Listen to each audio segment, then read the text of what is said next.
Salam Indonesia, jumpa kembali bersama saya Moh Gunawan di studio EZI TV.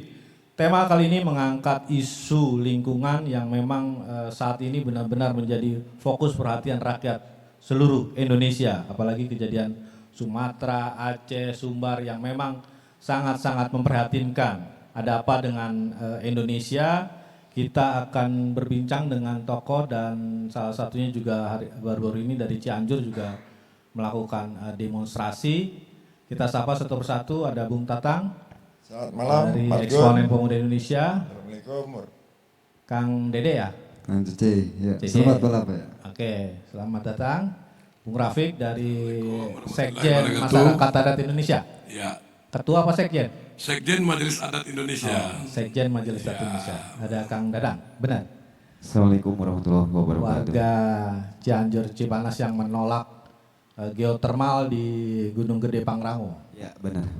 Oke, kita mungkin kasih background dulu dari Bung Tatang. Nanti peristiwanya sedikit dari Cianjur. Nanti untuk membahas tentang tanah adat dan rawannya Bung Rafiq. Silakan Bung Tatang, gambarannya dulu. Ya, makasih Mas Gun. Pertama-tama saya mewakili Presidium Eksponen Pemuda Indonesia bagi Sekjen dan anggota Eksponen Pemuda Indonesia seluruh Indonesia mengucapkan bela sungkawa sedalam-dalamnya atas tragedi bencana alam yang menimpa saudara-saudara kita di Sumatera, Sumut, Sumbar, dan terutama Aceh. Mudah-mudahan para korban itu diterima di sisi Tuhan Yang Maha Esa, Allah Subhanahu Wa Taala, dan keluarga yang ditinggalkan diberi kekuatan ya lahir dan batin menghadapi bencana ini, dan insya Allah akan dapat kehidupan yang lebih baik setelah bencana ini. Amin. Kemudian saya coba gambarkan dulu secara umum tentang situasi kondisi mengenai cuaca ekstrim dan tentang curah hujan yang tinggi yang menyebabkan banjir bandang, tanah longsor di Indonesia khususnya. Pertama-tama saya katakan bahwa alam itu ketika dia lelah, ketika dia jenuh, maka dia akan memperbaharui dirinya. Ketika dia memperbaharui dirinya, itu akan muncul kiamat-kiamat kecil. Kiamat-kiamat kecil ini menyebabkan banyak bencana terjadi di mana-mana, yaitu longsor, banjir, dan sebagainya. Ini semua disebabkan kerusakan-kerusakan itu dari tangan-tangan manusia juga. Terutama yaitu penjahat-penjahat, pembuat kerusakan-kerusakan hutan, dan pejabat-pejabat yang membuat izin-izin kerusakan-kerusakan hutan itu sendiri. Kemudian sebagaimana kita ketahui, Indonesia ini adalah negara dengan hutan tropis terbesar nomor 2 di dunia. Hutan tropis ini adalah juga hutan pelindung, ya, pelindung ekosistem tumbuh-tumbuhan, kemudian satwa-satwa langka, termasuk satwa langka harimau Sumatera, orang hutan, dan burung-burung endemik. Di satu sisi juga hutan-hutan tropis ini adalah pelindung bagi hidup dan kehidupan manusia. Nah, bagi masyarakat adat dan local wisdom yang ada sekarang ini, termasuk juga para penggiat alam, pecinta alam, dan pelestari alam, bahwa hutan tropis itu juga dia adalah pertahanan kehidupan manusia. Di sini dibutuhkan keselarasan antara manusia dan alam, sehingga manusia ketika dia selaras hidup dengan alam, maka manusia hidup dan kehidupan manusia akan selalu baik-baik saja. Ini adalah pedoman dari masyarakat adat, local wisdom, dan pelestari alam khususnya. Bung Karno itu menyatakan bahwa hutan kita ini, hutan tropis kita ini juga adalah pohon yang merupakan paru-paru dunia dan juga merupakan apotik karena dia melepaskan oksigen yang begitu besar untuk kehidupan makhluk hidup dan terutama manusia tempat berlindung. Di samping itu juga hutan tropis ini menjadi pertahanan kehidupan manusia. Begitu seperti kata Bung Karno. Nah, kejadian bencana sekarang ini itu karena kerusakan alam. Yang pertama ini penyebab utama adalah iklim yang terjadi di Selat Malaka. Itu terbentuk siklon Senyar dan Koto. Siklon Senyar dan Koto ini dikatakan oleh BMKG ini baru terjadi sepanjang sejarahnya saat ini. Sehingga curah hujan itu, cuaca ekstrim dan curah hujan yang tinggi itu akan terjadi. Sehingga BMKG sudah menyatakan kepada pemerintah bahwa sebelum terjadi bencana itu untuk bersiap-siap karena akan terjadi cuaca ekstrim dengan curah hujan yang tinggi. Tapi terjadi pengabaian di situ oleh pemerintah. Sedangkan sistem mitigasi kita Indonesia itu sebenarnya sudah ada dan sudah lama terbentuk. Karena Indonesia ini berada dalam cincin bencana atau ring of fire. Dan dia berada di tengah-tengah itu ada jajaran gunung-gunung berapi sepanjang 40.000 kilometer. Kemudian di sana juga sudah ada situs seismik gitu sepanjang Samudra Pasifik. Artinya Indonesia sebenarnya mitigasi itu sudah ada. Tapi ini kelihatan dengan bencana kemarin, sistem mitigasi ini terlihat negara lemah mengabaikan itu semua. Gitu. Sehingga begitu kejadian dan begitu banyak mayat-mayat yang berjatuhan, bergeletakan dan kemudian tertimpa, terendam dalam longsor, kemudian kayu-kayu runtuhan bangunan dan juga kayu-kayu gelondongan bencana banjir ini di Indonesia khususnya itu terlihat negara lemah dalam mitigasi menyelamatkan rakyatnya. Oke, kita stop di situ dulu, Bang Tatang. Baik, itu sebagai pengantar. Ya, kita nanti akan kupas lebih dalam siapa di balik bencana. Ke Bang Cece atau Kang Cece? Ya, ini warga Sindang Jaya atau warga Sukatani atau Cipendawa? Aku berada di desa Sukatani. Oke. Jadi kan kita bicara tentang demonstrasi, apalagi kaosnya sudah tertulis tolak geotermal. Nah, ini kita harus bisa melihat sedikit cuplikan kenapa warga menolak geotermal dan kemarin menggeruduk kantor bupati yang ingkar janji. Coba kasih gambaran sedikit, nanti kita ke Kang Dadang. Oke, sebenarnya tentang penolakan ataupun aksi yang kita lakukan ini sebenarnya bukan pertama kali ya yang kita lakukan di kampung kita gitu. Aksi ini pernah kita lakukan, bahkan yang pertama itu ke kantor DPRD di tahun 2022. ketika Sekda Cianjur menyatakan bahwa memang mereka siap untuk meloloskan geothermal ini di Gede Pangrango, kayak gitu. Kami sebagai masyarakat sebenarnya awam ya terhadap apa sih itu geothermal.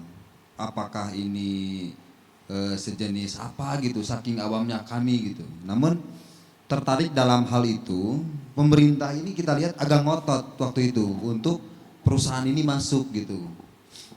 Dan sebenarnya teman kita banyak ya di beberapa wilayah, dan akhirnya aku tanya kepada mereka apa itu geothermal gitu. Oh, ternyata sejenis pembangkit listrik ya, dengan tenaga panas bumi seperti itu gitu. Kesadaran kita sebenarnya dalam geothermal ini itu secara naluri kita sendiri. Karena kalau untuk dibilang kami butuh, ya kami udah nggak butuh pembangkit listrik sebenarnya untuk di Jawa Barat ini. Apalagi udah ada ya banyak PLTA yang dibangun di Jawa Barat gitu. Nah, sementara kita mempertanyakan untuk apa geothermal ini? Kayak gitu. Yang kita kagetkan lagi sebenarnya untuk nama geothermal ini akan dibangun di kawasan hutan konservasi. Ini yang mungkin lebih kita ini ya bahas dalam mungkin gitu.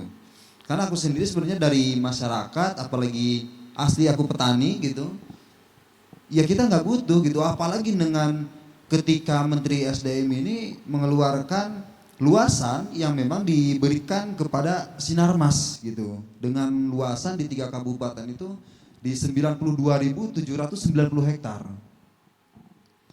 Yang namanya pertambangan itu tidak ada skala pohon itu dibiarkan, itu pasti dibabat habis dong, seperti itu.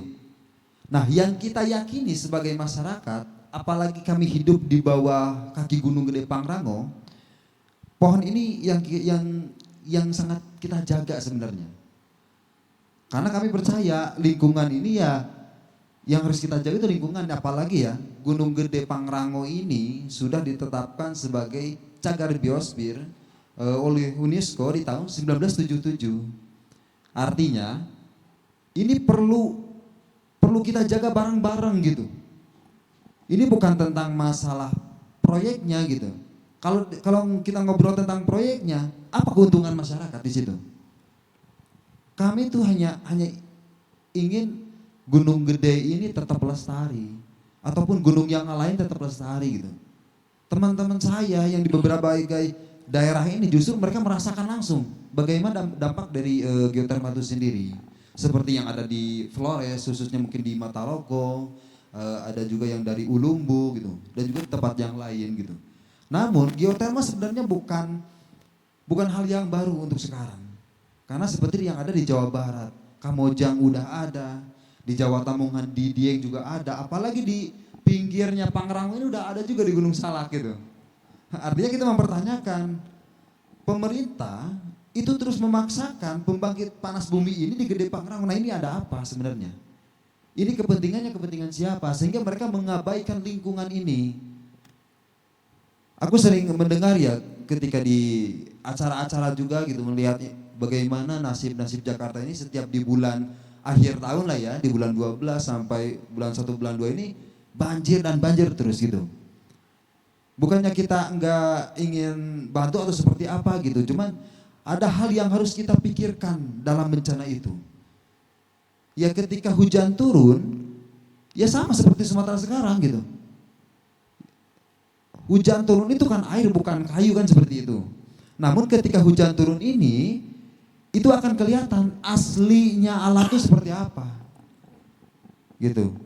Sama seperti di Gunung Gede Pangrango, ketika hujan turun artinya bisa enggak lingkungan tersebut untuk menyerap air itu.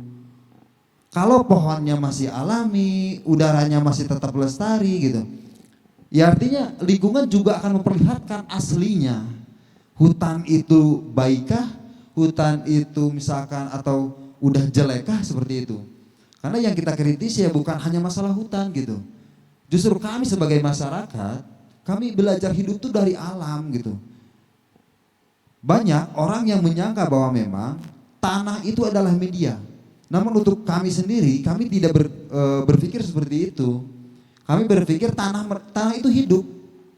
Tanah itu telah menjaga pepohonan. Bahkan lebih mandiri sebenarnya pepohonan ini dibanding dengan manusia itu sendiri. Pada dasarnya yang membutuhkan kehidupan itu siapa? Kan gitu. Kita lah yang membutuhkan alam. Alam tuh nggak membutuhkan kita. Apalagi kehidupan kita ya secara turun menurun ya. Karena yang kita lakukan itu adalah tetap menjaga ekosistem yang ada di Gunung Gede Pangrango. Bahkan secara ini ya satwa-satwa yang ada di Gunung Gede Pangrango ini dibilang ini masih komplit lah. Bahkan minggu-minggu kemarin ini ada kayak kijang gitu, itu jalan-jalan di kebun warga. Mereka jalan-jalan itu ada gitu. Nah setiap tahun itu selalu ada aja gitu hewan-hewan yang istilahnya yang kita jaga gitu, seperti itu. Oke, kita sampai di situ dulu. Nanti kita lihat fakta-fakta pahitnya nih tentang geotermal nanti ya. Tapi kita ke Majelis Adat ya, Majelis Adat Indonesia dengan Bung Rafiq. Iya Bang Gun. Jadi bisa kita kasih gambaran bagaimana Indonesia ini yang memang apa ya, kalau dibilang bebel, terus banyak orang-orang yang memang ada di belakang kekuasaan memanfaatkan sumber daya alam tapi tidak apa ya, tidak tadi seperti apa, para warga-warga desa yang menghormati alamnya, melestarikan alamnya, karena manfaatnya itu untuk anak cucu cicit kita tuh udah sangat luar biasa, tapi habis dibabat oleh kerakusan manusia. Silakan Bung Rafiq. Datuk. Ya, Datuk Assalamualaikum. Terima kasih Bang Gun. Yang pertama, sama seperti Bang Tatang, saya mengucapkan bela sungkawa turut berduka cita dulu atas bencana alam yang terjadi di Sumatera, Aceh, Sumbar, kampung saya, dan Sumut. Dan semoga tidak ada lagi terjadi kejadian kasus-kasus seperti ini. Begini Bang, kita bicara soal alam. Kalau di Minang, alam terkambang menjadi guru. Bahwa dari alam itulah masyarakat adat itu banyak belajar berbagai hal. Alamlah yang menjaga kelangsungan peradaban manusia di Nusantara. Tanpa alam, saya rasa mungkin masyarakat di Nusantara ini bisa mengalami seperti umat Nabi Nuh. Tapi kalau dalam konteks umat Nabi Nuh itu beda. Itu banjir yang bukan disebabkan oleh kelalaian manusia. Nah, dalam kasus hari ini, bencana alam itu terjadi karena kelalaian manusia, seperti yang tadi sedikit disampaikan oleh Bang Tatang, dan juga dari saudara saya Jawa Barat, Kang Cece, ya kan? Saya sangat sepakat sekali. Alam inilah yang membantu peradaban manusia. Dan sudah semestinya alam itu dijaga. Dan Bang Gun, dari Sabang sampai Merauke, semua masyarakat adat itu mempunyai tradisi menjaga lingkungan. Menjaga lingkungan. Nah ini yang saya bingungkan. Kenapa negara ini tidak belajar dari peradaban masyarakat adat di Nusantara itu. Sehingga terjadi bencana-bencana alam kemarin yang banyak merugikan masyarakat adat. Berapa banyak lahan adat yang akhirnya sekarang tidak bisa digunakan oleh masyarakat adat untuk memenuhi kebutuhan hidupnya. Berapa banyak masyarakat sekarang tempat usahanya, rumahnya, sehingga jaminan masa depan mereka agak menyedihkan.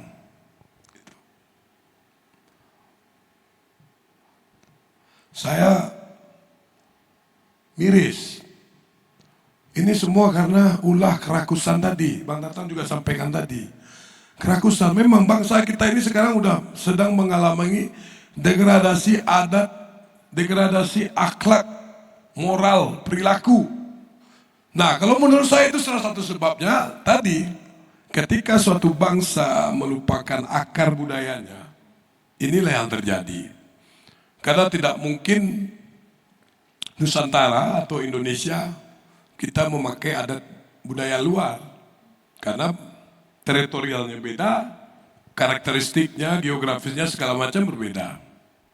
Nah, kami dari Majelis Adat Indonesia, Bang Gun, kemarin ini sudah membuat press release, termasuk Bang Gun juga yang membantu, bahwa Majelis Adat Indonesia akan menggugat perusahaan-perusahaan yang diberikan izin oleh pemerintah menyalahgunakan izin sehingga menyebabkan bencana alam yang terjadi hari ini, termasuk para pelaku-pelaku tambang ilegal. Mereka ini harus bertanggung jawab. Jangan, mohon maaf, kerugian ini dibebankan kepada pemerintah. Gimana pun, Bang, dana APBN pemerintah itu kan uang rakyat. Makanya kami Majelis Adat Indonesia menuntut dan meminta kepada Presiden Prabowo agar perusahaan-perusahaan para oligarki hitam bajingan ini, bajingan-bajingan rakus ini, mengganti rugi. Gugatan kami sih 100 T. Tapi sudah dijawab oleh Satgas PKH ya, bahwa mereka akan memberikan sanksi denda kepada perusahaan-perusahaan tersebut. Tapi nilainya saya rasa nggak masuk akal, cuma 38 T. Nggak masuk akal. Kalau kami dari Majelis Adat minta minimal itu 100 T ada ganti rugi. Yang kedua, meminta kepada Presiden, proses hukum harus berjalan dong. Para pelaku-pelaku ini, termasuk oknum-oknum yang membacking, ditindak tegas dong secara hukum. Katanya Indonesia negara hukum. Jangan pemerintah kita hanya dicap sebagai omon-omon. Gitu. Ini fakta, Bang. Saya ini, Bang, ini di daerah saya sendiri ya. Kalau di Minang itu disebut nagari. Di nagari saya Selit Air. Ada suatu kegiatan tambang ilegal yang tidak saya ketahui sebagai seorang datuk. Langsung saya stop. Abang tahu yang maju ke saya itu siapa? Oknum Polsek. Saya komunikasi sama Kapolda. Kapolda punya alasan ini untuk menyelamatkan ekonomi masyarakat. Saya lucu, Bang. Seorang penegak hukum untuk menyelamatkan ekonomi masyarakat, mengizinkan masyarakat untuk melanggar hukum. Karena tambang ilegal itu merupakan suatu kejahatan. Sambil bercanda saya bilang begini, Bang Tatang. Kalau ekonomi dijadikan alasan oleh penegak hukum, sehingga masyarakat boleh melanggar hukum atau melakukan tindak kejahatan, kenapa kalau saya pribadi ya, kenapa saya minta tambang ilegal? Saya sambil bercanda ini. Kenapa saya nggak dikasih izin aja saya ini berkebun tanaman ganja? Jelas keuntungan lebih besar, ada 30 negara yang melegalkan ganja untuk medis segala macam. Lingkungan terjaga, kenapa harus tambang gitu? Nah ini kan berbahaya kalau argumentasi seperti ini, Bang Tatang, disampaikan oleh seorang penegak hukum gitu. Artinya nanti akan muncul lagi alasan ekonomi. Kalau gitu Bandar Sabu juga bisa dong, alasan ekonomi. Nah ini miris kita, Bang. Dan bahkan di Sumbar sendiri kan pernah terjadi seorang oknum Polres menembak atasannya di Solok Selatan. Nah itu karena tadi itu wilayah tambang ilegal banyak di sana, emas. Nah kadang-kadang masyarakat di bawah, oknum-oknum yang ikut terlibat ya bang, nggak, kalkulatornya rusak bang. Coba kita lihat sekarang, emang sepadan kerugian yang dirasakan oleh masyarakat dengan keuntungan yang mereka dapat? Sepadan nggak bang? Yang ada rugi kan? Nah ini, nah saya rasa kalau saya sih selalu memberikan pencerahan-pencerahan bang. Alhamdulillah sampai sekarang tambang ilegal di tempat saya stop.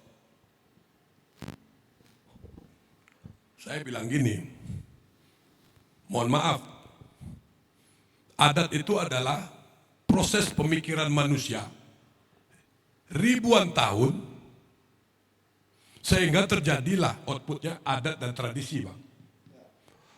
Indonesia ini ada 3 perubahan kekuasaan yang bermain semua adat. Yang pertama, Kedatuan Sriwijaya abad ke-6. Ini tiga kekuasaan yang memang luas wilayahnya sama nih bang, nggak jauh beda. Yang pertama Sriwijaya, abad ke-6 sampai 11. Setelah itu Majapahit, berubah masyarakat adat. Tumbang Sriwijaya, berdiri Majapahit, 12 sampai 15. Setelah itu Majapahit tumbang, Nusantara ini dipimpin oleh kerajaan-kerajaan kecil. Tidak ada yang mempunyai wilayah kekuasaan sebesar dengan Majapahit ataupun Sriwijaya. Masuklah Belanda.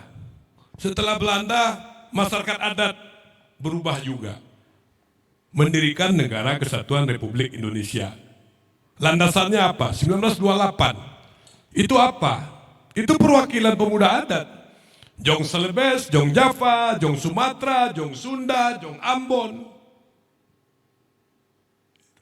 Nah, saya kasih tahu kepada penegak hukum. Punten nih Kang ya, ini sedikit pembelajaran. Bahwa tanpa ada adat, Indonesia tidak akan berdiri. Pemilik saham Negara Kesatuan Republik Indonesia ini adalah masyarakat adat yang dari Sabang sampai Merauke. Kalau mereka dulu tidak bersepakat, tidak ada Indonesia. Karena yang mempunyai tanah adat siapa? Masyarakat adat, dipimpin oleh masing-masing tokoh adat. Ada yang tokoh adat, kepala suku, ada yang datuk, ada yang sultan, raja, macam-macam. Jadi salah kalau penegak hukum melakukan perlawanan kepada stakeholder. Ini yang saya agak aneh ini. Nah, kesadaran inilah yang saya bangun di Majelis Adat Indonesia. Bahwa dari Sabang sampai Merauke ada sesuatu hal yang nggak pas. Bahwa masyarakat adat, pemilih saham kok malah terpinggirkan.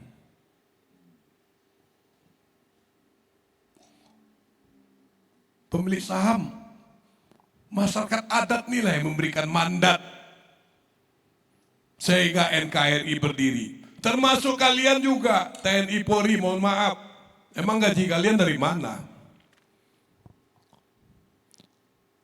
Dan maaf bang, emang di zaman Belanda dulu sudah ada TNI Polri? Yang berperang siapa bang? Di tempat abang, Sultan Hasanuddin CS. Di Jawa Barat, mulai dari Raja Banten, Raja Cirebon, begitu banyak. Di tempat saya, leluhur saya sendiri dari Pagaruyung, dilanjutkan oleh Tuanku Imam Bonjol. Apakah ada TNI Polri ikut perang memerdekakan Indonesia ini? Kan nggak ada bang. Termasuk maaf partai politik, ormas. Pemilik saham, masyarakat adat bang yang memerdekakan Indonesia ini pakai darah. Nah semangat inilah yang saya sampaikan kepada teman-teman tokoh-tokoh adat dari Sabang sampai Merauke. Bahwa masyarakat adat harus bersatu dari Sabang sampai Merauke. Inilah wadahnya, Majelis Adat Indonesia. Dan payung konstitusi jelas, Undang-Undang Dasar 45 pasal 18 tentang masyarakat adat. Ini saya semacam remind saja kepada para elit, ini sensitif. Jangan diperpanjang karena sejarah sudah membuktikan bahwa masyarakat adat itu bisa berubah sikapnya. Kenapa Sriwijaya tumbang? Karena raja terakhirnya tidak pro. Ini saya baca semua. Majapahit juga. Kenapa Majapahit tumbang? Rajanya tidak adil sama masyarakatnya. Nah, jangan sampai terjadi di negara kesatuan Republik Indonesia. Ketika adat bergerak, peta bisa berubah. Mohon maaf Bang, Aceh ini sekarang lagi Aceh, Sumut, Sumbar. Kondisi sekarang dengan tidak diberikan status bencana nasional, ini banyak kekecewaan. Bahkan di Aceh sendiri bendera-bendera GAM itu sudah banyak. Silakan abang cek komen-komen orang-orang 3 provinsi ini. Teriakan referendum itu sudah banyak Bang. Nah, ini saya mohon kepada Pak Presiden Prabowo, gak usah takut. Mau elit mana ke, mau si Anu ke, mau Mulyono ke, mau Teh Kucing ke. Kalau dia melanggar hukum, sikat. Masyarakat adat ada di belakang. Mau siapa ke backingnya, kita di belakang Pak Prabowo, masyarakat adat. Tindak tegas para pelaku, perusahaan-perusahaan yang terlibat dalam hal ini harus ganti rugi. Kalau Presiden nggak bisa, kamilah yang akan turun nanti. Terima kasih Bang. Oke, Bung Datuk Rafiq. Jadi Presiden kita sudah diingatkan untuk menggandeng Majelis Adat Indonesia untuk memetakan dan mencari jalan keluar solusi bencana di Indonesia dari kerakusan para oligarki yang memang sudah luar biasa. Kita Bang Dadang. Jadi kita ngomong soal janji Bupati Cianjur ya. Ya, Jadi siap. Bupati Cianjur itu memiliki janji ke masyarakat yang di sekitar 5,46 hektar geotermal itu ya. Iya, benar. Jadi namanya Wahyu kan, bupatinya kan? Pak Wahyu. Iya, Iya. dulu janjinya seperti apa? Karena geotermal ini kalau nggak salah masuk dari salah satu proyek strategis nasional Iya. tahun 2022, tapi sampai sekarang nggak jalan-jalan nih informasinya kan? Jadi masih prakonstruksi, visibility-nya nggak ada, ya AMDAL-nya juga mungkin dari SDM juga SDM dan Taman Nasional Gunung Gede juga menyatakan kan bahwa ini masih ya, jadi emang belum ada tanda-tanda, hanya pematokan-pematokan saja kan. Coba gimana ceritanya janji sampai ini kan masih mematok nggak jelas kan. Dan karena masyarakat dari bulan Juli sampai November sampai Desember demo terus, akhirnya membuat suatu kesimpulan ya bahwa proyek ini kalau bisa jangan diteruskan kan begitu. Iya. Ya silakan Bung Darul. Iya, makasih Bang Gun. Saya atas nama dari Aliansi Masyarakat Gunung Gede Pangrango dengan ini menyatakan kepada Bupati Cianjur, kenapa kita datang atau menagih janji ke pendopo atau kediaman Bupati Cianjur hari kemarin tanggal 10. Masyarakat minta penjelasan atau minta pertanggungjawaban sewaktu Pak Wahyu datang ke warga minta dukungan supaya Pak Wahyu menjadi Bupati Cianjur. Tapi sayangnya pas begitu kita datang ke pendopo, kenapa yang namanya Pak Wahyu atau Bupati Cianjur itu sama sekali tidak datang, tidak hadir di hadapan masyarakat banyak. Padahal Bapak ingat, Bapak yang sudah mengucap atau berjanji di depan masyarakat khususnya Kampung Gunung Putri bahwa Bapak bakal bareng-bareng atau sama-sama menolak geotermal dan mengembalikan lagi Gunung Gede sebagai wisata alam. Itu cuman omdo. Pas kita datengin, lari. Mana coba kejantanan Bapak? Masyarakat sekarang bukan cuman pengen mendengar omongan-omongan Bapak sekarang sebagai bupati. Tapi masyarakat sekarang pengen yang real, yang nyata, yang bukti, bukan cuman omdo aja. Nah, sekarang Bapak udah duduk enak, sementara masyarakat di kaki Gunung Gede Pangrango dihadapkan dengan situasi yang genting. Yang seharusnya ya, Datuk,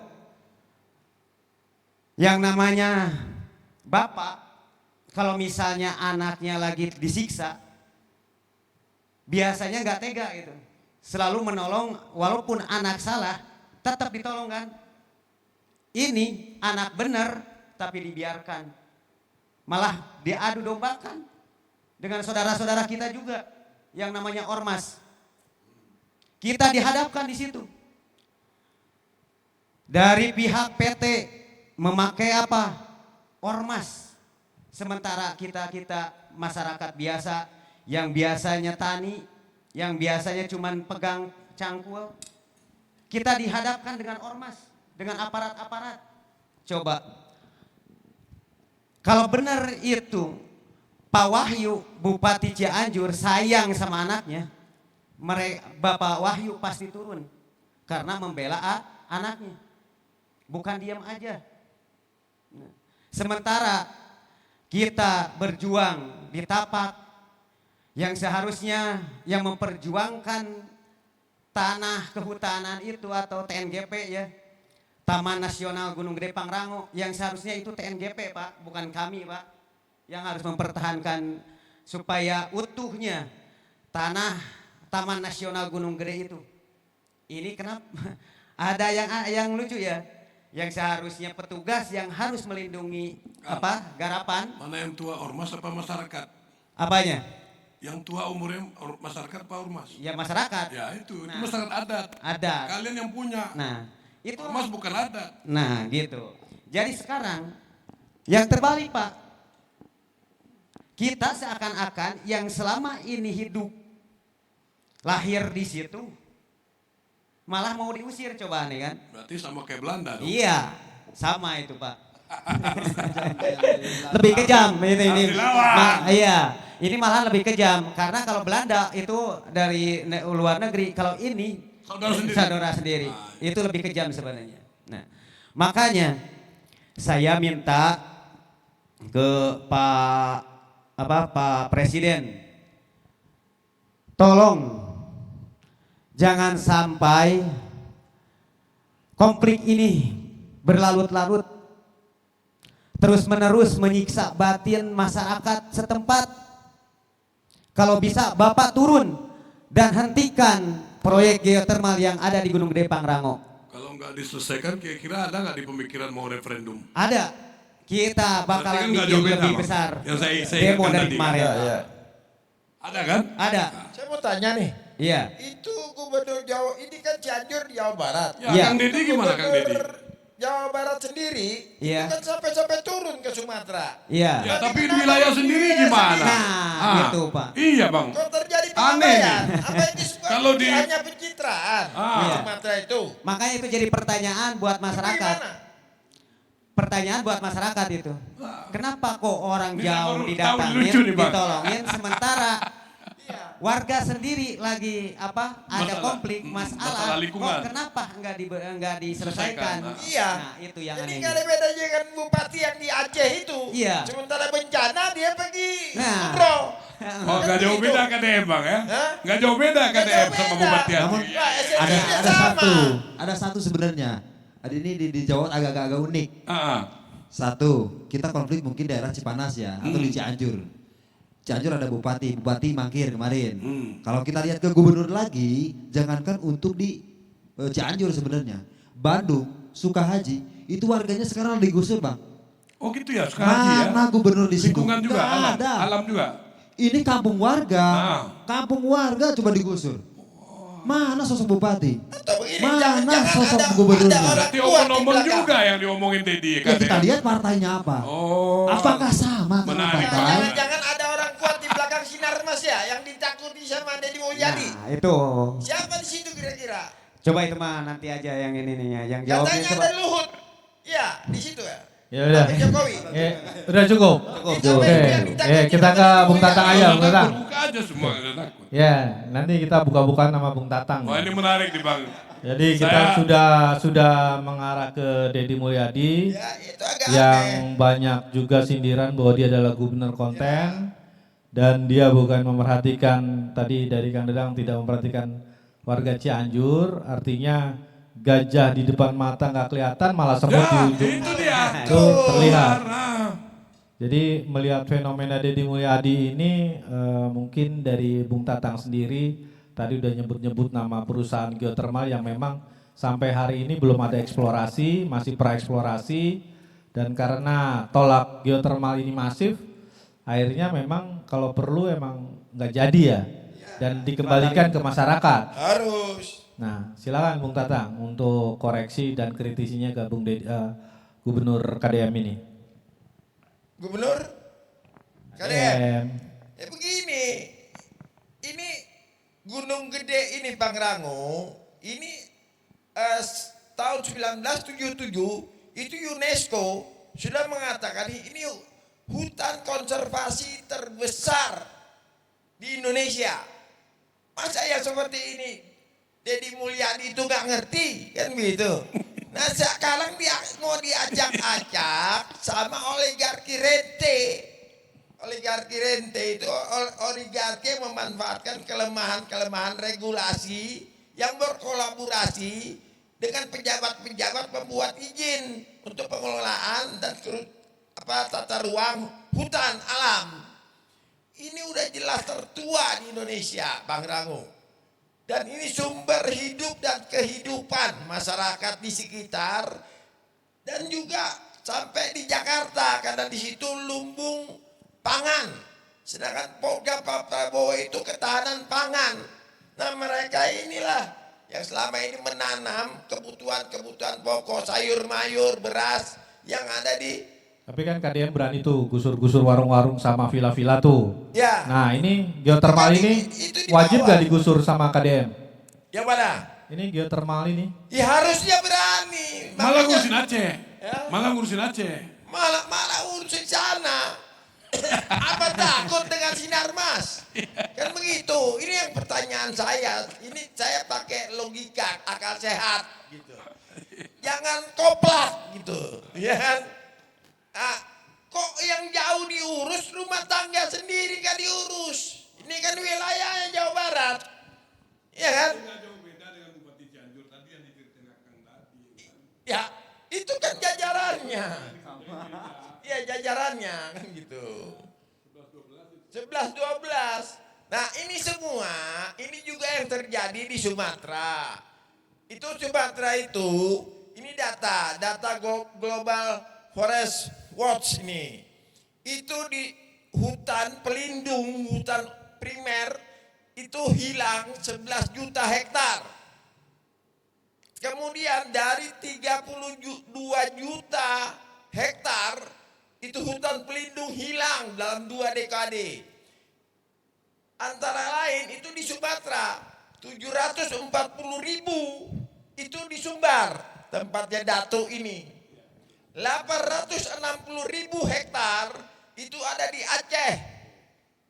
1,6 juta hektar itu ada di Sumatera Utara. Kemudian ini data Walhi ini, Walhi. Dari 2016 sampai 2025 saat ini.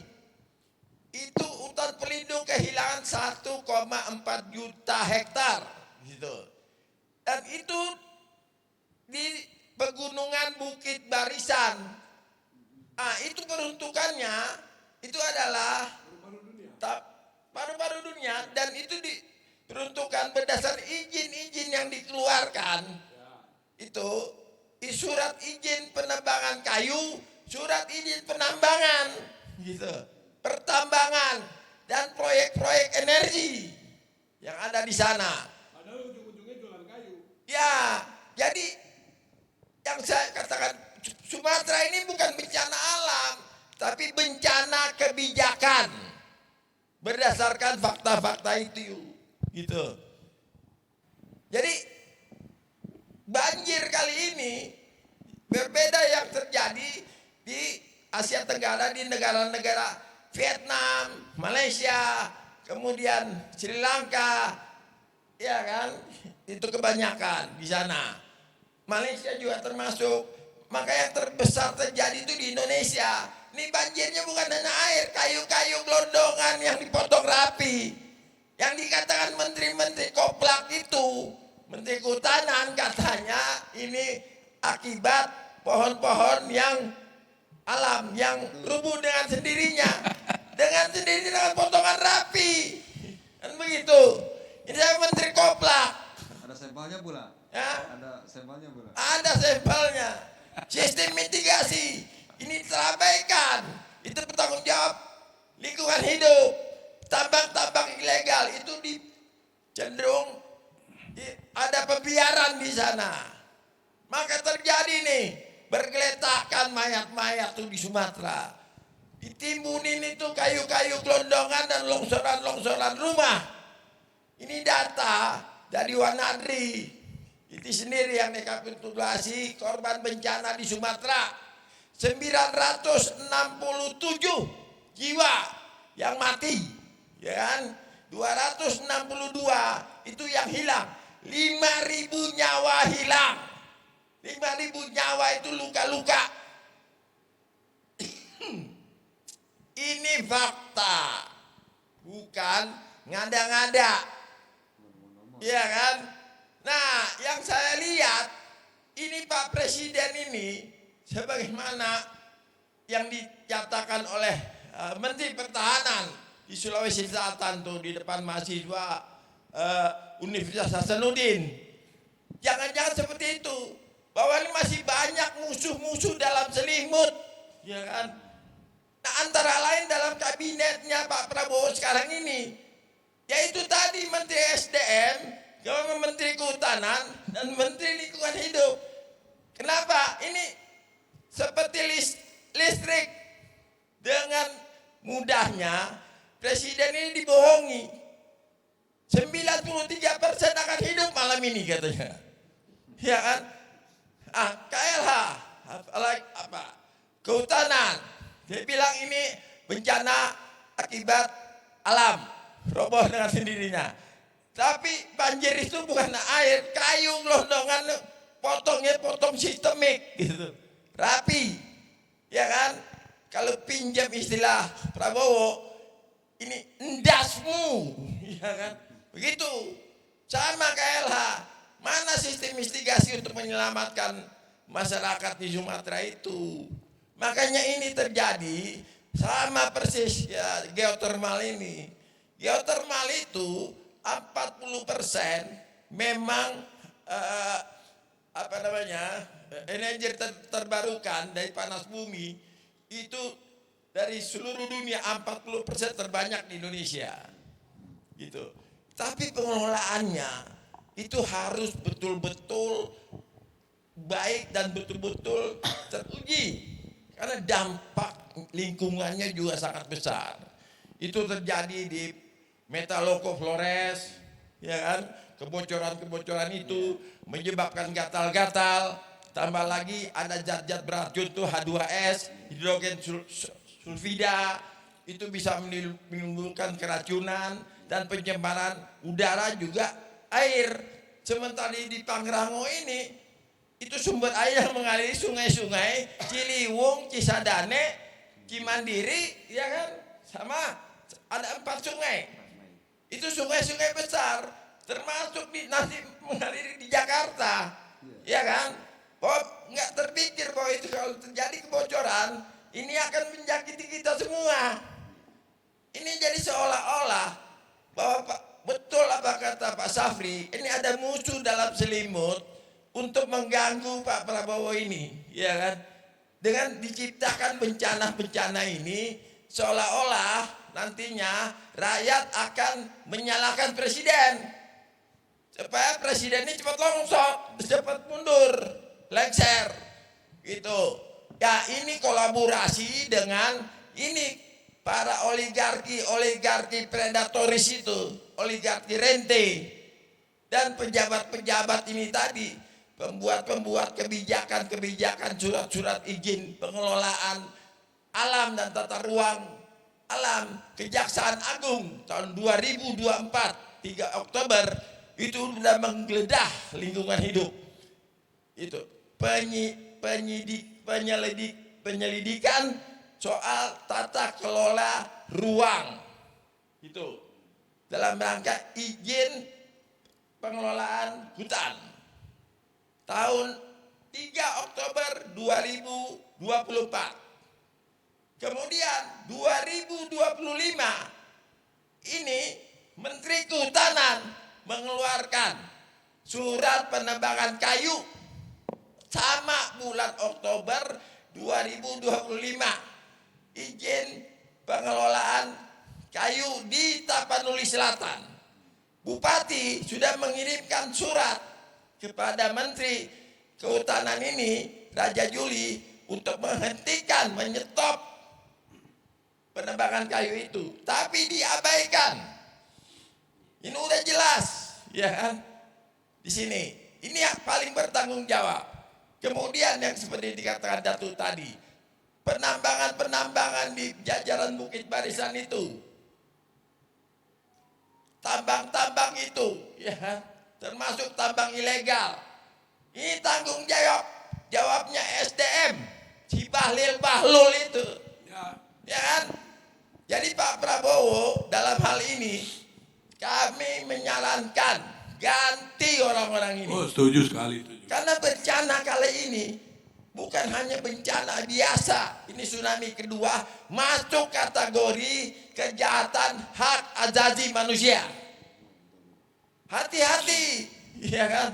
Mungkin karena itu maka Prabowo menahan untuk ini tidak dikatakan bencana nasional.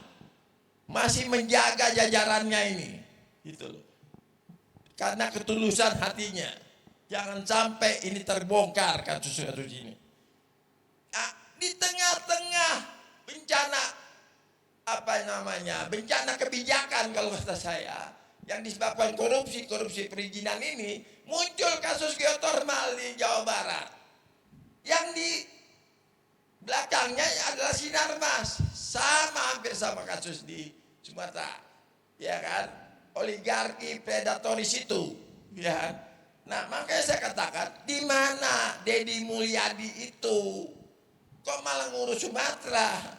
Ini enggak, dampaknya ini bisa lebih besar kalau ini dihancurkan lagi. Karena geotermal itu pasti membutuhkan infrastruktur jalan yang bakal menebang itu pohon-pohon itu. Itu kan geotermal kan 5,46 hektar ya. Nah itu kalau dihitung dari jumlah pohon, itu akan jadi kiamat kecil nggak nantinya untuk Cianjur dan Jawa Barat?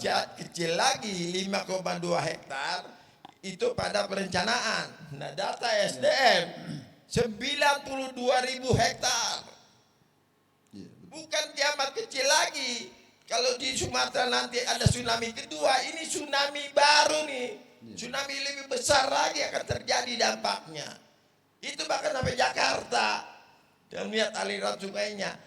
Bahkan korbannya bukan karena tanah longsor aja, tapi juga tadi H2S itu, yang hidrogen sulfida itu, hidrogen beracun itu udah terjadi di beberapa tempat itu, di Dieng, ya kan, NTT, ya, Martaloko itu, kemudian di berapa tempat lagi ya?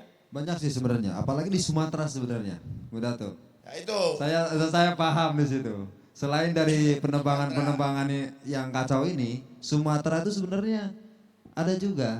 Bahkan dampaknya ini sampai saya bilang ratusan orang udah meninggal gara-gara geotermal ini. Contoh aja di Sorik Merapi. Bagaimana kebocoran gas H2S. Ya, dulu. Ya kan? Sorik Merapi. Apalagi yang paling besar ada juga yang ada di itu, tempat wisata yang ada di Sarula. 3 kecamatan amblas loh. Plaza. Itu saya, ya Itu itu yang sumut-sumut. itu yang di Sumut. Coba aja dicek dulu deh, seperti itu. Nah makanya ketika kita berbicara tentang geothermal ini, apalagi sekarang yang ada di Jawa Barat misal. Jawa Barat, aku pernah ngecek sebenarnya, ternyata Jawa Barat ini ada hampir 16 atau 17 WKP yang sudah ditetapkan maupun yang sudah berjalan. Kalau berbicara tentang geothermal yang ada di Gunung Gede Pangrango, ini kasusnya bukan yang sekarang. Ini yang dulu juga ada. Contoh Ciremai. Ciremai yang masuk PT apa? Chevron waktu itu.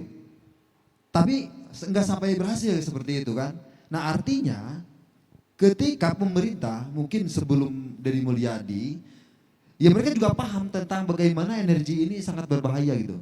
Karena bahasa energi bersih itu hanya kemasan sebenarnya.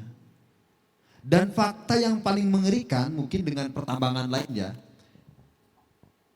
Kalau kita berbicara tentang pertambangan emas, pertambangan batu bara ataupun pertambangan yang lainnya gitu, nikel juga. Ya mereka sebenarnya bisa dipulihkan dalam jangka ratusan tahun gitu. Beda dengan geothermal. Ketika aku mampir ke salah satu WKP-nya yang ada di Flores pada waktu itu, tepatnya di Mataloko, ada fakta yang aku seolah-olah bener nggak sih gitu. Tapi di satu sisi aku lihat sendiri, ini dibangunnya itu pengeboran itu tahun 80-an, bayangkan. Dan mereka satu kali pengeboran itu ada 6 titik. Mereka ini ngebornya itu di patahan. Informasinya, itu di patahan langsung mereka bor. Dan yang terjadi itu adalah bagian, kita lihat lah Sidoarjo ya, seperti lumpur Lapindo. Ya seperti itu juga gitu.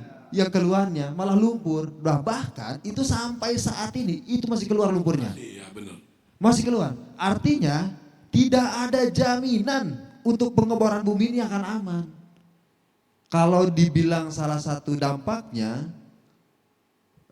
dia yang mengalami, pokoknya setiap wilayah geothermal itu yang sudah dilakukan, kalau tentang gempa itu atau gempa bumi itu terjadi. Karena pada waktu pengeboran itu kita nggak tahu retakan tanah ini aman apa enggak. Kita sebenarnya pernah dialog dengan pemerintah maupun dengan si perusahaan itu sendiri, ada jaminan enggak untuk tanah ini tidak rusak. Ya kita paham juga sebenarnya buat mereka yang dagang gak mungkin mereka pedagang yang jelek-jelekin dagangannya ya, kita juga paham ya gitu. Namun ini kan bukan tentang masalah nebang pohon gitu. Ini lebih karena ini bumi loh, pengeboran panas bumi itu saya yakin itu pasti kedalamannya di atas di bawah 3 kilo. Ini yang harus kita perhatikan. Bencana ini bukan hanya sekedar bencana alam dan bla bla bla, enggak. Bencana kebijakan yang jelas. Kalau kita lihat secara kebijakannya, secara hukumnya, mereka didukung banget kan seperti itu. Tapi yang setelah terjadi dampaknya, apa tanggung jawab mereka? Tidak ada sama sekali. Bagaimana dari timur-timur mereka terus-terusan berteriak bahwa geothermal ini bukan solusi sebenarnya. Seperti itu. Apalagi kalau berbicara di Jawa Barat, khusus di Gunung Gede Pangrango ini, jangan jauh-jauh lah. Prabowo kan istilahnya kemarin gembor-gembornya itu tentang ketahanan pangan. Kalau aku yang saraf ya, yang aku saraf itu adalah Prabowo ini akan memperkuat di ketahanan pangan itu sendiri. Sekarang kita lihat fakta di lapangan. Cipanas atau di Cianjur, sebenarnya ini potensi sayur mayur itu ataupun dari hortikultura ini lebih utama kita unggulkan. Karena bagi saya, karena ada bahasa yang aku dengar ketika proyek ini masuk, dengan bahasa proyek ini akan mensejahterakan masyarakat. Kalau memang faktanya benar, kenapa enggak dikelola pertaniannya gitu? Sesimpel itu sebenarnya yang saya pikirkan sebagai petani gitu. Kenapa enggak kelola aja pertaniannya? Kenapa kita enggak contoh negara-negara seperti Selandia Baru? Bagaimana mereka ini terus bisa ekspor bukan impor gitu. Kurang apa Indonesia sebenarnya? Tinggal mengelola sumber daya alam. Karena apakah memang karena saya petani dan mereka adalah pemerintah mengatakan sumber daya alam ini jadi beda. Buat kami yang namanya sumber daya alam itu bukan hanya pertambangan gitu ya, atau dengan emas dengan yang lainnya gitu. Buat kami sebagai petani, ya sayur mayur inilah sebagai sumber kehidupan yang sebenarnya. Seperti itu. Menjamin kelangsungan. Tapi tetap tolak itu ya nanti ya, geotermal itu ya. Oh jelas, karena kami paham tentang pertanian, makanya kami akan tetap menolak. Justru Indonesia ini sekarang lagi darurat pangan, bukan Tolak darurat dan energi. menggugat. Iya, jelas. Seperti itu. Dan ini ironis Mas, jadi Prabowo itu bukan hanya concern soal ketahanan pangan, ini menyangkut kepentingan rakyat dan kedaulatan bangsa ini, tapi juga concern terhadap konservasi alam. Sampai beliau melepaskan 90.000 hektar tahun 2024, ya kan, untuk negara dan pelestarian gajah itu di Takengon, Aceh. Ini bukti bahwa beliau ini konsen tentang konservasi alam itu dan lingkungan. Tapi ini Deddy Mulyadi ini kan dari Gerindra. Seharusnya ini dia mengikuti Prabowo presiden ini. Coba presiden, dia kan ketua umum Gerindra, ya kan? Ya ngebet 2029 kali KDM. Ya ini di tengah-tengah lingkungan dia, ini akan terjadi kerusakan alam nih di Pangrango ini, yang dikatakan mereka. Maka saya katakan, ada apa? Apa karena takut nih sama Sinarmas ini? Apa ada orang kuat itu, ada Luhut, ya kan? Ada Jokowi, presiden sekarang ini Prabowo. Ya kan, bukan lagi Jokowi, nggak ada urusan lagi sama Luhut. Makanya disampaikan kemarin oleh Safri Samsudin di Selasa kemarin di Universitas Hasanuddin, bahwa mahasiswa jangan takut apabila ada di mana-mana kerusakan penghancuran hutan yang menyangkut kedaulatan rakyat, ya kan, bahwa ewako, serang, lawan, ya kan, begitu. Ini udah jelas nih, ini pernyataan resmi dari Safri Samsudin, Menteri Pertahanan, udah greget melihat negara ini dirusak nih oleh para penjahat nih, korporasi, ya kan, oligarki, rente ini, yang berkolaborasi dengan pejabat-pejabat pembuat izin pengelolaan dan hutan itu, ya kan. Yang dikatakan Sapri itu apa? Bahwa masih banyak nih musuh-musuh dalam selimut. Maka saya setuju dengan Pak Rafiq, dengan Datuk Rafiq ini, pada Pak Prabowo, jangan takut-takut lagi, jangan ragu-ragu lagi, ya kan. Ini harus dituntaskan, ini tambang-tambang ilegal dan mereka perusahaan-perusahaan perusak hutan itu, ini harus dituntut, ya kan. Pejabat-pejabat ini yang musuh-musuh dalam selimut ganti, karena ini sudah merupakan kejahatan hak asasi manusia. Jangan khawatir, kami ini eksponen pemuda Indonesia, masyarakat adat tetap berada di belakang Prabowo selama konsisten pada kepentingan rakyat dan kedaulatan negara bangsa ini. Begitu Mas Gun. Oke. Kita ke Bung Rafiq ya, tadi udah panjang lebar dari Bung Deddy. Jadi Majelis Adat Indonesia ini mungkin adalah sebagai garda perlawanan terdepan geotermal sebenarnya. Jadi di Indonesia ini tercatat lebih dari puluhan atau 80 PLTP yang memang sudah terpasang dan rata-rata ini mayoritas pemiliknya asing. Jadi dominasi kepemilikannya itu dari Jepang, Singapura, Islandia, bahkan Australia. Tuh dari data yang saya dapat, misalkan kayak Sorik Marapi di Mandailing Natal Sumut itu 100% KS Orca tuh, renewable Singapura, usaha patungan Islandia Tiongkok kapasitas 240 megawatt. Nah nanti bagaimana geotermal di Indonesia ini penguasaan asingnya tuh sangat-sangat luar biasa, dan mungkin Majelis Adat Indonesia tuh bisa melihat atau memang menuntut, sebenarnya ini kan mereka gratis dia ngambil sumber daya alam kita gratis, dijualnya juga jadi kapital yang memang jarang bisa memakmurkan warga sekitar. Ya contoh Freeport lah, sampai hari ini mereka masih pakai koteka. Jadi artinya kan ya yang disebut OMDO itu memang benar-benar terjadi di Republik kita. Dan kalau melihat dari kepemilikan asing ini udah gila-gilaan ini. Sarula Sumut 95%, Mitsubishi Corporation Jepang dan Kyuden International Jepang. Terus Wayang Windu Jawa Barat, Star Energi Geothermal 70%, Medco Energi lokal 30% asing. Jadi ada Chevron. Jadi porsi tertinggi itu ada di Solok Selatan malah, Muara Leboh. Sumitomo Corporation Jepang 50%, sama Impact Geothermal. Jadi di kampungnya Datuk Rafiq sendiri itu asing. Dan mungkin perlawanan seperti apa dari Majelis Adat Indonesia melihat puluhan geothermal di Indonesia, baik Cianjur, tempat Bung Rafiq sendiri, itu bagaimana nanti perlawanan penuntutan masyarakat, minimal kesejahteraan masyarakat sekitar lah. Silakan Datuk Rafiq. Ya, terima kasih Bang Gun.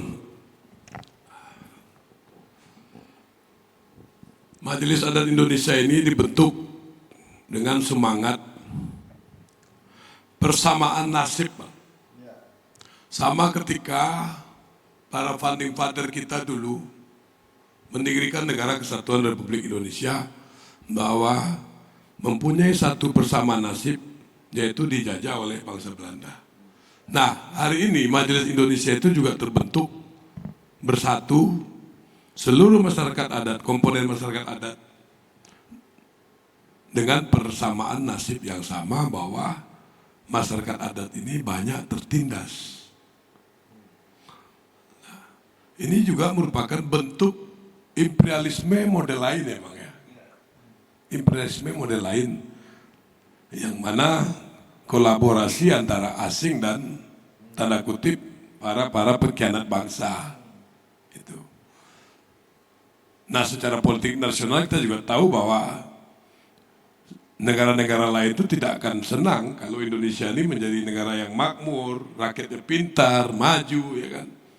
Operasi-operasi ini tetap akan dimainkan mereka lewat proksi mereka, ya kan. Nah, Majelis Adat Indonesia tadi sudah, saya pribadi ya, sudah mendengarkan tadi keluh kesah dari saudara saya dari masyarakat adat di Cianjur. Ya tentu kami akan mendukung, karena memang tujuan dibentuknya MAI ya salah satunya tadi memberikan advokasi hukum kepada masyarakat adat yang dirugikan oleh para kepentingan para elit-elit pengkhianat ini. Kita akan maksimal khusus untuk Cianjur. Kami akan ada di belakang masyarakat Cianjur, insya Allah. Nah, kalau yang sudah terjadi mungkin ke depan kita akan adakan class action ya Pak. Somasi ya, untuk mengkaji ulang lagi, kalau perlu dicabut izinnya. Dengan argumentasi tadi, begitu banyak argumentasi ya kan, terutama masalah lingkungan yang mana hari ini masyarakat Indonesia matanya terbuka. Ketika alam kita dirusak, inilah yang terjadi. Kalau tidak sadar juga, wah itu saya nggak bisa pikir itu Bang. Berarti azab kecil itu kan. MAI punya sikap seperti yang tadi saya sampaikan. Ketika Pak Prabowo konsisten, kami akan berada di belakang barisan Pak Presiden. Kita siap, kita bumi hanguskan itu para pengkhianat, proksi asing, ya kan? Dan mohon maaf kadang-kadang saya miris nih Bang Gun. Ini kok yang terlibat ini, mohon maaf ya, saya bukannya Sarah ya. Sinarmas, Lipo, ya kan, Wilmar. Mohon maaf, saya bukan Sarah ya. Ini kok perusahaan-perusahaan etnis pendatang itu. Saya Bang Gun gak pernah takut untuk menyatakan soal Bhinneka Tunggal Ika, bahwa mereka tidak bagian dari Bhinneka Tunggal Ika. Mana tanah ulayat mereka? Mana bukti leluhurnya di sini ribuan tahun? Nah, kita Majelis Adat mempertegas itu. Sabar boleh kalau kata orang Minang Bang, tapi goblok jangan dipelihara. Dan ada kayu gelondongan banjir kemarin yang Ya, Wilmar. itu. Nah, ada lagi yang bikin saya sedih. Stiker Menteri Kehutanan, Ya. Kementerian Kehutanan dan Nah, logo Cina Logo kan. Cina. Yang lucunya di Sumatera Barat, Gubernur Sumatera Barat mau saja nerima bantuan dari Wilmar perusahaan tersebut 3M. Padahal kerugian yang dia sebabkan itu jumlahnya triliunan dan berapa keuntungan yang sudah dia keruk. Yang abang bilang tadi secara gratis.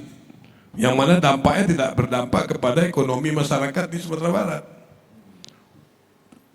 Terus terang bang, saya ngelihat di medsos di mana-mana ini drama Korea semua. Datang ke sana pura-pura Itu menyelamatkan. akan digugat nggak sama majelis adat itu? Ngelihat potensi perusahaan di cuman Ya. 0,001%, sementara dia mengeruk kekayaan dari Sumatera Barat gila-gilaan. Akan dituntut itu. Akan dituntut bang, Gugat. digugat. Kan kemarin sudah kita sampaikan di media. Kita akan menggugat. Tapi tentu ini juga sebagai cek ombak ya, membangun kesadaran juga yang kita mainkan ini. Tentu gerakan ini kami berharap didukung oleh saudara-saudara masyarakat adat yang ada di bawah, termasuk Cianjur. Kami siap dibikinkan surat kuasa, nanti kita tempur rame-rame. Dari Sabang sampai Merauke kita bawa ke Jawa Barat bang. Karena itu konsepnya. Satu dicubit semua sakit. Itu Majelis Adat Indonesia. Dan tadi saya sepakat dengan Bang Tatang. 3 menteri ini udahlah. Bukan hanya dicopot kalau menurut saya mah. Diadili sekalian. Human right. Future. Kita ini hidup dipinjamkan oleh generasi sebelumnya. Kita harus menjaga amanah yang diberikan oleh generasi penerus. Ini bukan milik kita. Think about future. Nah, kalau dalam seorang muslim ya amanah, Oke. tabligh, fard. Itulah kita udah dapat pointingnya dari Datuk Rafiq. Yang terutama tadi menggugat itu penting karena tadi untuk bukan sekedar cek ombak tapi itu rasa keadilan. Ya. Harus. Bahwa masyarakat kita Dan- itu memang harus diuntungkan bukan dirugikan kan, Ya, dengan bencana kita ini kan. bukan yang menutup diri bang ya dengan investasi ya. Tapi tentu kita harus kaji. Investasi itu menguntungkan kita tidak, merusak lingkungan kita tidak. Kalau tidak melanggar norma-norma yang tadi ya silakan, banyak kok. Masyarakat adat welcome banyak. Kayak di Sumatera Barat ada pabrik semen Padang. Banyak kok. Selagi yang tadi. Tuh. Nah ini kan kasus sekarang ini kan berbahaya sekali. Miris. Dan kalau berapa kerugian duit pemerintah yang harusnya bang ya, duit ini dipakai untuk program lain, akhirnya dialokasikan untuk membangun infrastruktur di Sumatera. Jadi kerugian kita banyak ini bang.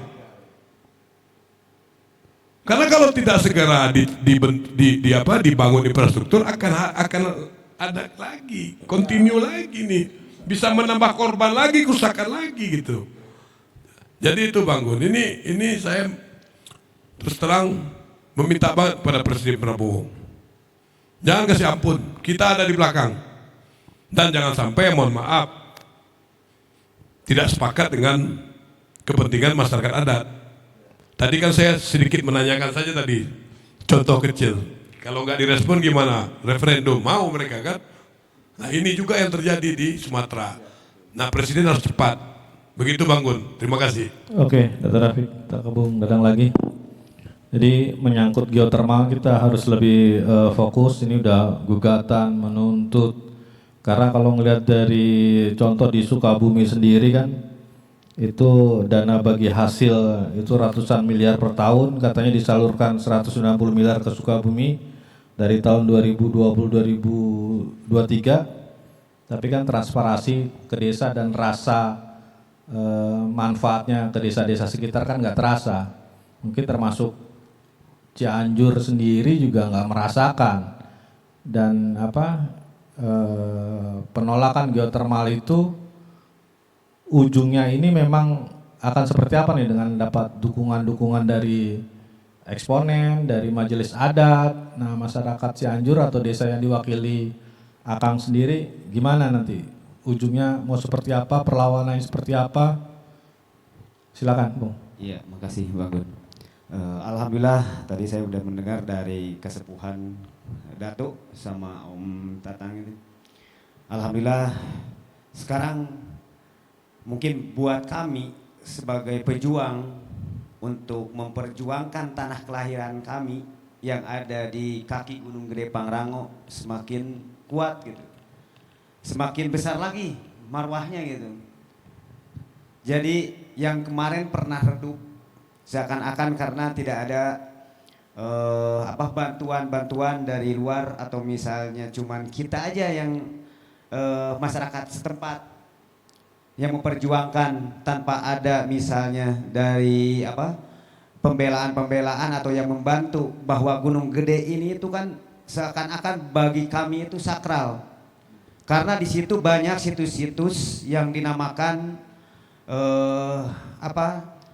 Keraton Prabu Siliwangi di atasnya. Termasuk Gunung Padang. Iya, karena di atas itu ada situs yang dinamakan Batu Dongdang, Batu Kursi, terus juga ada gua, ada Lewit Selawe Jajar. Nah, sementara dengan adanya isu geotermal ini, seakan-akan situs itu akan punah gitu.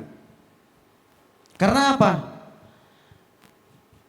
Yang akan dibor yang ada di Gunung Gede ini ternyata itu kan di perut, bukan di kakinya, tapi di perut Gunung Gede Pangrango.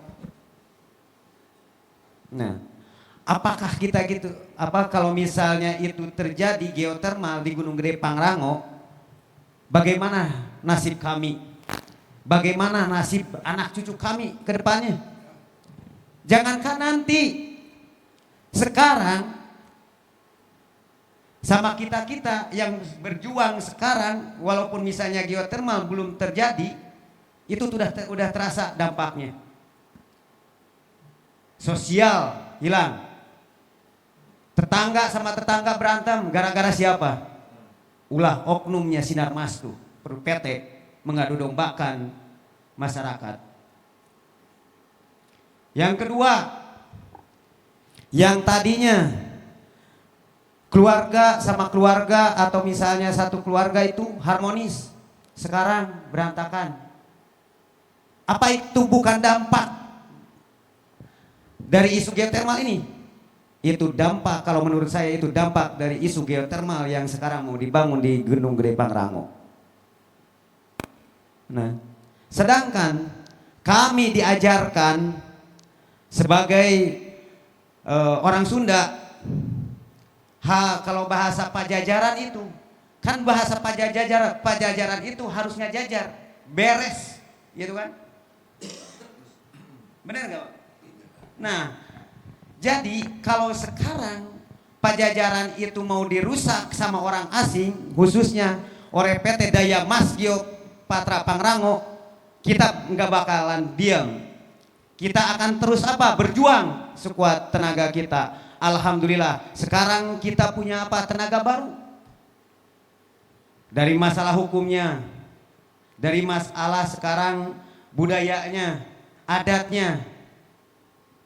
Nah, disinilah kami sebagai warga di kaki Gunung Gede Pangrango bukan hanya mempertahankan masalah isi perut, tapi mempertahankan kalau bahasa Sundanya itu menjaga mata air. Daripada nanti atau misalnya kedepannya menjadi air mata, mendingan sekarang saya menjaga mata air itu. Buat siapa? Buat masa depan anak cucu kami.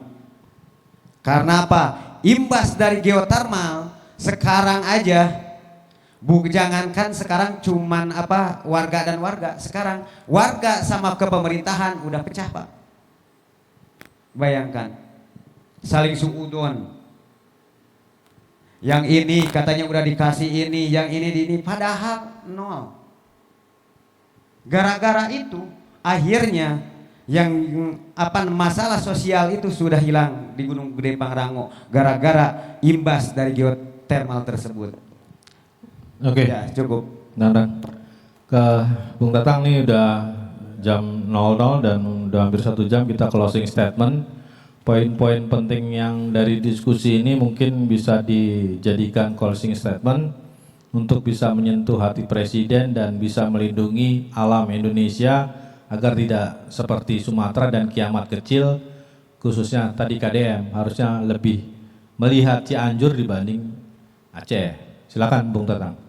Ya Mas Gun, jadi dialog malam ini saya menyimpulkan bahwa kerusakan-kerusakan alam kita ini yang menyebabkan bencana yang dahsyat yang terjadi di Sumatera itu, termasuk juga ini kejahatan-kejahatan yang akan terjadi di geotermal di Pangrango ini, Gunung Pangrango ini, kerusakan yang dibuat oleh oligarki rente, ya, oligarki rente atau oligarki predatoris ini dengan pejabat-pejabat pembuat izin-izin, ya, tata ruang dan tata kelola hutan. Ini berdampak dan ini penyebabnya itu undang-undang. Ya, itu ada undang-undang Cipta Kerja itu pasal 110A dan 110B. Itu pemutihan lahan-lahan ilegal menjadi legal. Itu sanksinya, lahan-lahan ilegal itu yang digunakan untuk pertambangan, perkebunan, sawit, yang ilegal itu menjadi legal, itu diputihkan. Sanksinya hanya diberi sanksi untuk tenggat waktu mengurus administrasi. Nah, setelah administrasinya lengkap, itu pemerintah itu mengeluarkan izin pengelolaan lahan tersebut, itu menjadi legal. Nah, ini bahaya undang-undang ini. Maka saya berharap pemerintah Prabowo ini jangan sampai lagi ini kejadian-kejadian kerusakan-kerusakan ini dari oligarki rente dan oligarki predatoris ini selamanya memanfaatkan regulasi, kelemahan regulasi itu. Dia kolaborasi dengan pejabat-pejabat pembuat keputusan, elit-elit. Nah, ini dasarnya ini tadi. Disitulah terjadi itu kolaborasi itu yang ada tukar tambah di bawah mejanya, yang menyebabkan itu tadi faktor korupsi itu. Lahan ilegal menjadi legal. Ini tidak ada sanksi hukum. Sanksinya itu tenggat waktu, pembuatan administrasi lengkap, dikeluarkan izin pelepasan hak itu menjadi legal, pengelolaan hutan itu. Itulah yang terjadi banyak di Sumatera. Itu sampai terjadi, itu data dari Walhi, itu pelepasan hutan itu sampai 8 juta hektar. Itu periode tahun 2016 gitu loh, sampai 2024 gitu, 2024 itu terjadi. Nah, ini yang banyak menyebabkan tanah longsor dan sebagainya karena hutan-hutan itu ditebang. Ini kita berharap pemerintahan Prabowo ini 2025 ini, 2026 nanti ada moratorium menyikapi undang-undang itu. Karena ini bahaya, akan terjadi lagi. Saya berpikir ini senyap dilakukan oleh Sinarmas di Gunung Gede ini dengan pengukuran untuk merusak hutan nantinya dengan alasan proyek strategis negara kan. Tapi selama ini belum pernah ada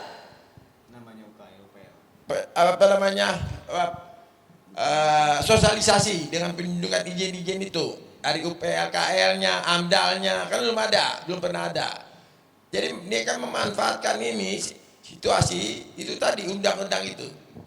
Dia berharap dengan nanti administrasi diurus lengkap itu akan keluar surat izin pengelolaannya menjadi legal. Ini bahayanya. Tadi undang-undang itu. Jadi Pak Prabowo jangan segan-segan lagi udah. Menteri-menteri membuat kebijakan kerusakan hutan, 3 menteri ini khususnya, ini yang apa namanya SDM, kemudian kehutanan, lingkungan hidup yang seperti kata Datu tadi, ini jangan segan-segan lagi diganti. Bapak aja presiden itu mereka berani bohongi, apalagi rakyat. Itu. Ini aja contoh kecil. Kalau Menteri Kehutanan ini apalagi udah jelas nih. Oktober dia 2025 tuh menerbitkan izin surat penebangan kayu di Tapsel, dibantah, disurati oleh bupati tapi diabaikan oleh beliau ini, oleh menteri ini, menteri koplak kalau kata saya, ya kan? Dan inilah musuh-musuh dalam selimut, gitu kan? Di pemerintahan Prabowo ini bahaya nih, Mas Gun. Jadi saya setuju dengan apa yang disampaikan oleh Pak Syafri Samsudin, Menteri Pertahanan Selasa kemarin di Universitas Hasanuddin, bahwa jangan ragu-ragu lagi rakyat ini, mahasiswa, pemuda, masyarakat adat, ya kan, melihat ada kerusakan-kerusakan hutan yang disebabkan oleh oligarki predatoris ini merusak hutan. Itu harus kita survive mempertahankan demi untuk mempertahankan kedaulatan negara, ya kan, bahwa serang ewako bahasa, ya kan, serang itu, lawan, ya kan. Oke, itu aja Mas Gun. Oke. Sinergi untuk negeri. Siap. Mereka. Oke, silakan. Cecek closing statement-nya. Oke. Sebenarnya yang salah satu kita perjuangkan untuk saat ini adalah bukan hanya memperjuangkan hak sebagai warga negara ya, gitu. Namun perlu diketahui, Jawa Barat apalagi di Gunung Gede Pangrango itu adalah hulunya. Ketika tata kelola hulunya ini gak bener, bagaimana nasib hilirnya? Ya sampai Jakarta juga, gitu kan.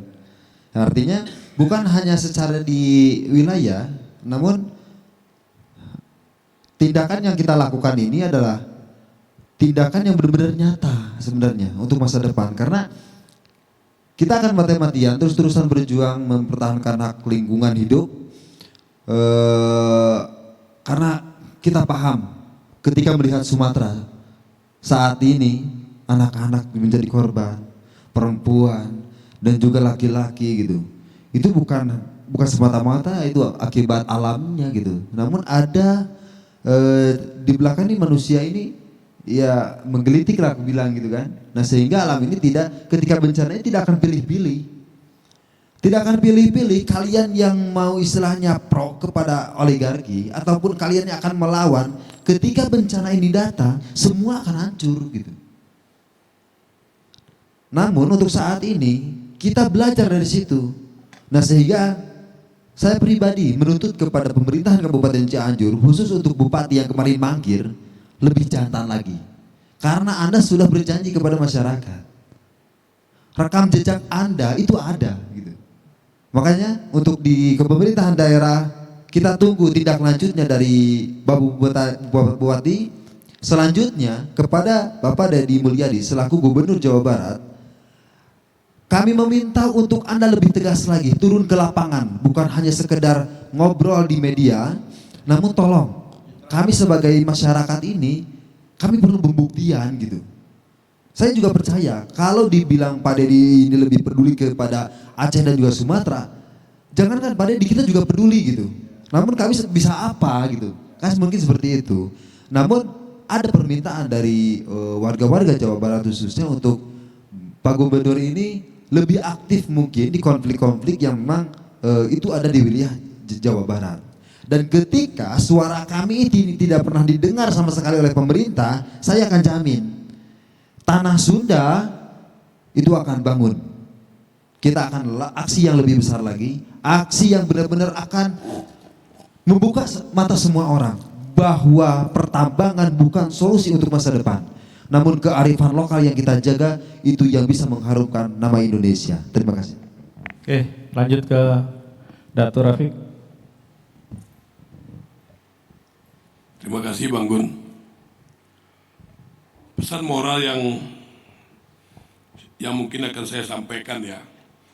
Karena kalau perihal dinamika, perihal hukum segala macam sudah dipaparkan oleh Bang Tatang tadi kan. Saya hanya coba memberikan pesan moral kepada kita semua ya.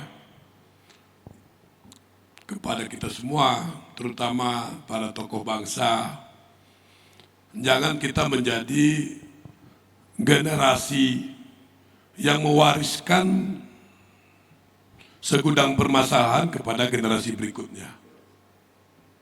Kita harus menjadi generasi yang dicatat dengan tinta emas, dikenang oleh generasi berikutnya karena mewariskan suatu kondisi peradaban yang begitu bagus. Sehingga keberlangsungan hidup generasi-generasi kita di Nusantara, di Indonesia akan panjang.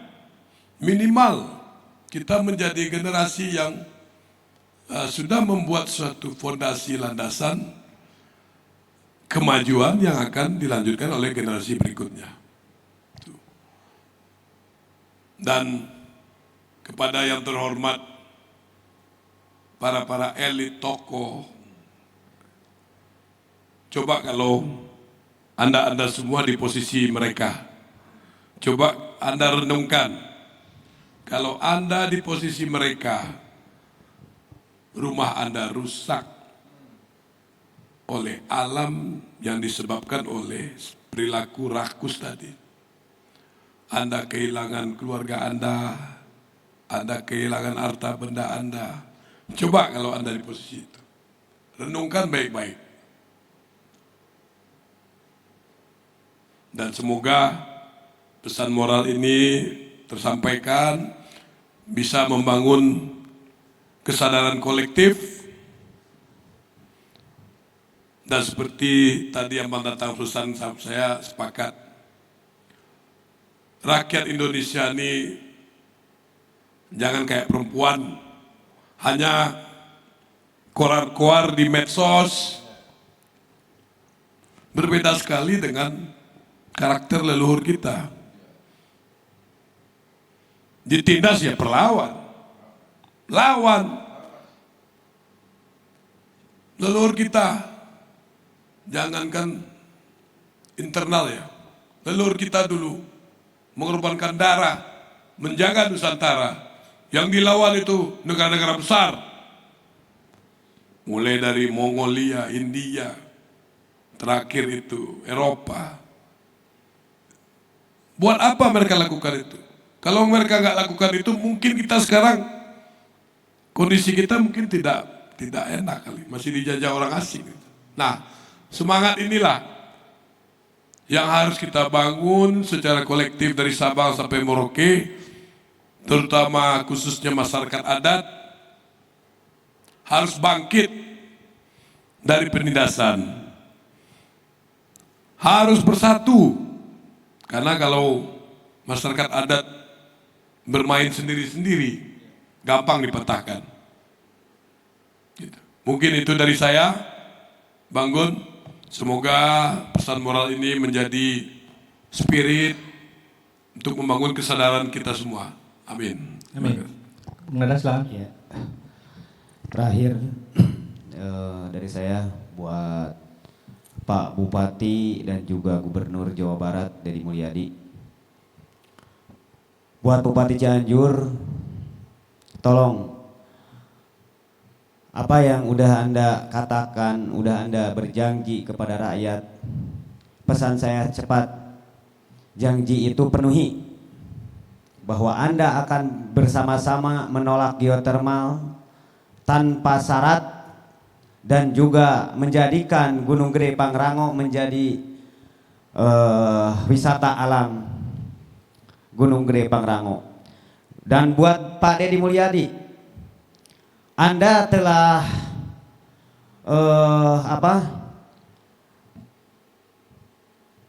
menindas atau misalnya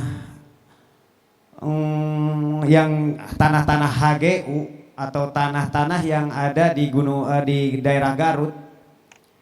Kenapa Anda sekarang diam dikala hutannya mau dirusak? Katanya Anda sebagai Gubernur Jawa Barat Deddy Mulyadi atau KDM sayang sama hutan atau alam. Tapi kenapa Gunung Gede mau dirusak kok diam saja? Coba atuh babate datang ke Gunung Putri, datang ke suku Gunung Gede anu nek di geotermal.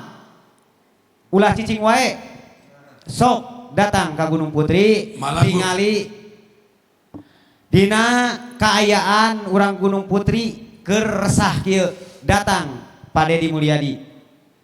Pesan saya cukup sekian. Jangan ngurusin Sumatera aja. Nah, Sumatera diurusin, sementara Gunung Gede dibiarin. Alam katanya sayang, kok begitu yang sayang alam? Datanglah Pak, cepat sebelum rakyat marah. Cukup sekian. Oke, terima kasih untuk para narasumber yang hadir di studio EZTV. Makasih Mas Gus. Semoga bisa mencerahkan dan bisa didengar oleh KDM, Gubernur Deddy Mulyadi, Bupati Cianjur, Pak Wahyu, termasuk Presiden tercinta kita, Bapak Presiden Prabowo. Demikian pemirsa EZTV, bincang-bincang diskusi kita tentang geotermal Cianjur yang bisa menciptakan kiamat seperti di Sumatera kalau tidak para aktivis, masyarakat adat, termasuk warga Cianjur sendiri menolak keras geotermal. Agar kita mencintai alam kita, agar kita bisa membangun bangsa kita melalui alam, jangan tergoda oleh pundi-pundi uang sesaat. Bahkan sampai sekarang juga masih pra-eksplorasi di geotermal Cianjur, harus berkaca Sumatera, NTT dan korban-korban geotermal lainnya. Kita harus menjadi bangsa yang seperti Pak Prabowo bilang mandiri.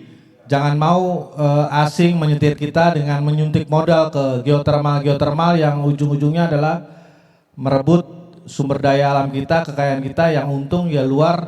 Tapi lihat Papua, sampai saat ini banyak masih pakai koteka padahal emasnya sudah dikeruk habis-habisan ke Amerika.